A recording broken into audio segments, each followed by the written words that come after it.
नमस्कार, मैं हूं डॉक्टर अरुण शहरिया, राजकीय महाविद्यालय श्री गंगानगर से भूगोल में एसोसिएट प्रोफेसर।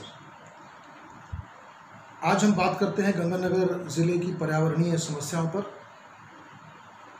विभिन्न पर्यावरणीय समस्याएं इस ज़िले में मिलती हैं, परंतु छोटे छोटे हिस्सों में हम सारी पर्यावरण समस्याओं का अध्ययन करेंगे। आज हम देखते हैं गंगानगर हनुमानगढ़ ज़िले की प्रमुख समस्या जो है वो है वाटर लॉगिंग की, यानी कि सेम की। सेम जो है वो हमारे इस एरिया में बहुत बड़ी एनवायरमेंटल प्रॉब्लम बनी हुई है, पर्यावरणीय समस्या बनी हुई है दोनों ज़िलों में, गंगानगर हनुमानगढ़ ज़िलों में। तो आज हम थोड़ा सा उस पर रोशनी डालते हैं। वाटर लॉगिंग या सेम किसे कहते हैं? वाटर लॉगिंग या सेम वो होती है जब भूमि के अंतर्गत जल स्तर नेगेटिव हो जाए। नेगेटिव का मतलब ये हो जाए कि पृथ्वी के नीचे से जल स्तर ऊपर होना शुरू हो जाए और शुरू होते होते होते वह सतह पर आकर के एक तालाब की भांति या एक छोटे झील की भांति जम जाता है, तो हम उसे वाटरलॉग्ड एरिया या सेम से प्रभावित क्षेत्र कहते हैं। सेम के कई कारण हैं, परंतु जो हमारा ज़िला है गंगानगर और हनुमानगढ़ डिस्ट्रिक्ट दोनों एरिया में, अगर आप इन इलाकों को देखें तो इन इलाकों में ज़्यादातर सेम प्रभावित ये क्षेत्र है, जिसमें प्रमुखतः सूरतगढ़ का क्षेत्र आता है, रंगमहल आ रहा है, बड़ोपल आ रहा है, रावतसर आ रहा है, थालड़का का आ रहा है, कुछ हिस्सा टीबी का, संगरिया का, अनूपगढ़ का और छत्रगढ़ का भी आ रहा है। अलग अलग एरियाज़ में अलग अलग कारणों की वजह से वाटर लॉगिंग प्रॉब्लम मिलती है। आप पुनः देखें कि ये पूरे ज़िले में, अभी हनुमानगढ़ गंगानगर ज़िले का दोनों का कंबाइंड मैप है ये। इस इलाके में अगर हम बात करें तो मुख्यतः दोनों ज़िलों में सेम की समस्या के लिए मुख्यतः तीन चार कारण जिम्मेदार हैं, जिनकी वजह से हमारे इस क्षेत्र में सेम की समस्या आ रखी है। पहला और महत्वपूर्ण कारण है सीपेज फ्रॉम द कैनाल्स। जो रिवर्स हैं, जो नदियाँ हैं, वो नदियाँ की जो तली है जहाँ पर सीमेंटेड है, उसमें से कहीं त्रुटि आ जाती है, दरार पड़ जाती है, जिसकी वजह से पानी ज़मीन में रिसना शुरू हो जाता है और वो पानी रिसते रिसते दूसरी किसी जगह पर जाकर के निकलना शुरू हो जाता है, जिसकी वजह से वाटर लॉगिंग की समस्या पैदा होती है। हमारे इस इलाके में अगर आप देखें तो ये जो सीपेज फ्रॉम कैनाल्स का एरिया है, ये लगभग इंदिरा गांधी कैनाल जहाँ से जा रही है, सारे के सारे एरिया से जहाँ से इंदिरा गांधी कैनाल जा रही है, उस पूरे कैनाल एरिया में ये सीपेज फ्रॉम जो कैनाल्स है उसकी वजह से उसकी वजह से ये वाटर लॉगिंग की समस्या या सेम की समस्या उत्पन्न हो रखी है। इंदिरा गांधी कैनाल के एरिया के आसपास ये सारी समस्या सीपेज की वजह से, यानी रिसाव की वजह से हो रखी है। दूसरा महत्वपूर्ण जो कारण है वाटर लॉगिंग का, वो है ओवर इरिगेशन, ज़रूरत से ज़्यादा सिंचाई। गंग नहर का एरिया और भाखड़ा कैनाल का जो एरिया है, जहाँ भाखड़ा कैनाल की सिंचाई हो रही है और गंग नहर के एरिया की सिंचाई हो रही है, इस क्षेत्र में जो थोड़ी बहुत समस्या पाई जाती है जल पलावन की या सेम की, वो हो रही है ओवर इरिगेशन की वजह से, यानी कि अत्यधिक सिंचाई की वजह से इस इलाके में हो रही है वाटर लॉगिंग की समस्या। तीसरा जो महत्वपूर्ण कारण है सेम का इस इलाके में, वो है डिप्रेशन। डिप्रेशन का मतलब है कि भूमि की ढलान, जो रेत के धुरे हैं, जो रेत के टीले हैं, उनके बीच में से कहीं डिप्रेशन है, कहीं खड्डे हैं छोटे से, कहीं ढलान एक तरफ जाकर के नीचे इकट्ठा हो रही है।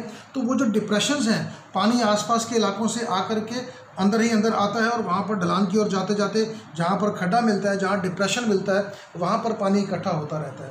इस प्रकार के सबसे बड़ा एग्जाम्पल अगर हम देखें तो वो ये है बड़ोपल का जो क्षेत्र है, बड़ोपल और रंगमहल का जो क्षेत्र है, बड़ोपल और रंगमहल के पास जो एरिया है, इस इलाके में सबसे ज़्यादा सेम प्रभावित क्षेत्र है और इसका प्रमुख कारण है डिप्रेशन।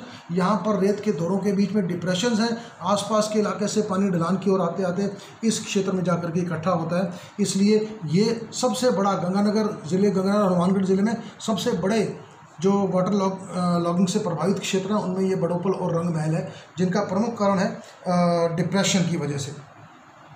कुछ जगह पर कारण है लिफ्ट कैनाल प्रोजेक्ट्स। जैसे कि सूरतगढ़ में लिफ्ट कैनाल है और उसके आसपास और आगे लिफ्ट कैनाल्स हैं, जहाँ पर के लिफ्ट कैनाल के माध्यम से हम लोग नहर के पानी को तो ऊपर उठा लेते हैं, परंतु जो पानी ज़मीन के नीचे रह गया उसको ऊपर उठाने में हम असमर्थ रहते हैं। वो ज़मीन के नीचे चलता चलता चलता आसपास के इलाकों में इकट्ठा होता रहता है और जिससे कि उस इलाके में जल प्लावन की समस्या या सेम की समस्या उत्पन्न होती है। एक सेम की समस्या का प्रमुख कारण है जहां हमने एस्केप बनाए हैं। एस्केप एक विधि है जिस विधि से हम वाटर लॉगिंग की समस्या से निपट सकते हैं। हम एस्केप बना करके पानी को रोक करके दूसरी जगह शिफ्ट कर सकते हैं। कई जगह पर एस्केप बने हुए हैं, उन एस्केप में से कुछ एस्केप रंग महल के पास हैं और कुछ एस्केप यहाँ छतरगढ़ के पास है। ये जो छतरगढ़ के पास एस्केप वाला एरिया है, इस एरिया में जो जल प्लावन की समस्या है उसका प्रमुख कारण एस्केप है। हमने एस्केप बनाए हैं, एस्केप में पानी इकट्ठा होता है तो फिर वो आसपास के ढलान वाले क्षेत्रों में से बाहर भी निकल आता है, जिसकी वजह से ये छतरगढ़ वाले एरिया में सेम की समस्या उत्पन्न हुई है। तो इस इलाके में आप कह सकते हैं कि यहाँ जो सेम की समस्या है या जो वाटर लॉगिंग की समस्या है उसका प्रमुख कारण है एस्केप का बनना और एस्केप की वजह से आसपास के एरिया में पानी का इकट्ठा होना हुआ है। इसके अलावा अगर हम मोटे तौर पर देखें तो पूरे ज़िले में जिप्सम की भारी परत पाई जाती है। पूरे एरिया में जिप्सम की भारी परत पाई जाती है। इस परत की वजह से जो पानी ज़मीन में रिस रहा है वो पानी ज़मीन में या पाताल में नहीं जा पाता है, ग्राउंड वाटर के साथ मिक्सअप नहीं हो पाता है, अतः वो पानी वापस इकट्ठा होता होता धरातल से ऊपर निकल आता है।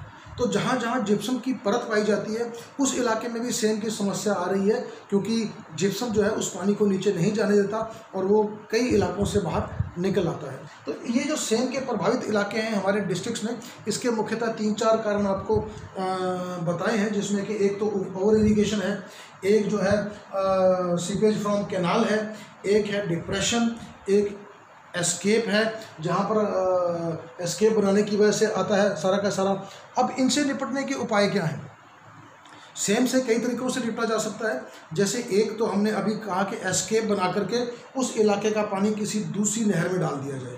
ये हमारे प्रैक्टिस चल रही है गंगानगर डिस्ट्रिक्ट में कि हम छोटे छोटे एस्केप बना करके उस पानी को दूसरी जगह शिफ्ट कर रहे हैं, जिसकी वजह से पानी सेम की समस्या में काबू आ रहा है। एक हम सेम नाला बना सकते हैं कि छोटे छोटे नाले बना करके और सेम वाले एरिया से ढलान की तरफ पानी निकाल दें, या फिर वहाँ पर हम लिफ्ट कैनाल लगा दें और सेम के पानी को लिफ्ट करके वहाँ से आगे शिफ्ट कर दें। रावतसर के आसपास हमने सफलता प्राप्त की है कि सेम नाला बनने के बाद रावतसर में काफ़ी हद तक वाटर लॉगिंग में कमी आई है, सेम की समस्या में कमी आई है। इसके अलावा हम जिप्सम की परत में ड्रिल करके भी होल कर सकते हैं। जिप्सम की परतों में ड्रिल करके होल कर देंगे, जिसकी वजह से पानी जो है वो नीचे चला जाएगा और सेम की समस्या से हमारा बचाव हो सकता है। इसके अलावा आप कुछ ऐसी वनस्पति लगा सकते हैं जो पानी बहुत ज़्यादा कंज्यूम करती है, जैसे सफ़ेदा। उसके लगाने से भी वो नेचुरल पंप है और वो सारा का सारा पानी जो है वो बाहर की ओर पंप कर देता है, वायुमंडल में पंप कर देता है, जिससे कि उस इलाके में जल स्तर में कमी आती है। हालांकि इस इलाके में बहुत बड़ा एरिया हमारा जल प्लावन से प्रभावित है, परंतु हम छोटे छोटे उपाय करके काफ़ी बड़े हिस्से को वाटर लॉगिंग एरिया से मुक्त कराने में कामयाब हुए हैं, जल प्लावन के क्षेत्र से मुक्त कराने में कामयाब हुए हैं। बड़ोपल 90 के दशक में भारी समस्या थी, पर आज की डेट में बड़ोपल झील का पानी बहुत सिकुड़ चुका है, क्योंकि हमने वहाँ पर पंप लगा रखा है और सेम नाला बना रखा है, जिसकी वजह से वो पानी पंप करके बाहर फेंक रहे हैं। रावतसर बस स्टैंड और उसके आसपास का एरिया सारा डूब गया था, परंतु सेम नाला बनने से वहाँ पर भी काफ़ी ज़्यादा मात्रा में सेम समस्या पर नियंत्रण पा चुके हैं। तो इस तरह से हम सेम समस्या को नियंत्रण भी कर सकते हैं। दोस्तों, ये तो थी सेम समस्या पर हमारी छोटी सी वार्ता।